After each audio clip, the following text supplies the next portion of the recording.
मित्रांनो, या स्टॉपरचा नियम भरपूर लोकांना माहित नाही आणि नवीन लोकांना तर अजिबात माहित नाही. मित्रांनो, काय माहितीये का, बरेच लोक मला बोलतात की सर, आम्ही फेकताना ह्याला असं टच होतं तर ते फाऊल गणलं जाईल का?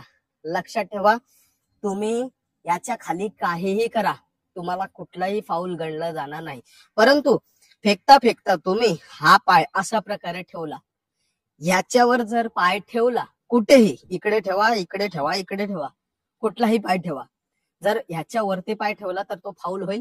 किंवा फेकता फेकता तुमचा बॅलन्स गेला आणि तुम्ही याच्या बाहेर निघालात एका पावलाने जरी, तरी तो फाऊल गणला जाईल. आणि अजून एक सांगतो, गोळा फेकून तुम्ही 2 स्टेप मागे जायचंय आणि मागून बाहेर निघायचंय. लोक काय करतात, गोळा फेकतात, आउट ऑफ गेला, या या अशा प्रकारे करतात.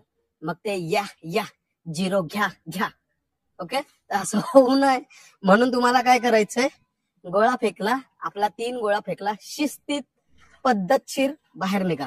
इकडे मधला लाईन असते, या लाईनीच्या तुम्ही बाहेरून गेला तरी चालते, परंतु पद्धतशीर मागूनच जा. आणि बरेच लोक असं पण करतात, सर माझा पाय नाही पण मी गोळा फेकला आणि माझा असा हात टच झाला तर फाऊल होईल का? लक्षात ठेवा, तुमचा कुठलाही बॉडी टच ह्याच्या स्टॉपरच्या पुढे गेला किंवा स्टॉपरला जरी तुम्ही गोळा फेकला आणि स्टॉपरला जरी असा हात लावला तरीही तो फाऊल गणला जाणार आहे. म्हणजे तुम्हाला काय करायचंय, थ्रो करताना तुम्हाला स्वतःचा बॅलन्स सांभाळायचा आणि असं असं काहीतरी करत आलं ना, लगेच असं मागे जा. मला माहित आहे थोडस अशक्य वाटते, पण पुढे पडण्यापेक्षा मी म्हणेन पाठी पडा. ओके, तसं बघा, ते रेअर आहे. ओके, तर असं तुम्हाला करायचंय. मित्रांनो, नेक्स्ट लक्षात ठेवा, बरेच लोक काय करतात माहितीये का, आता आपण ह्या हाताने गोळा फेकत असतो, तर मग ते लोक काय करतात, तिकडनं गोळा आणतील आणि ह्याच हातात आणतात. असं असं अहो, तुम्ही थकणार ना. त्या फेकणाऱ्या हाताला जर तुम्ही आधीच थकवलं तर तो हात झटका कसा मारेल?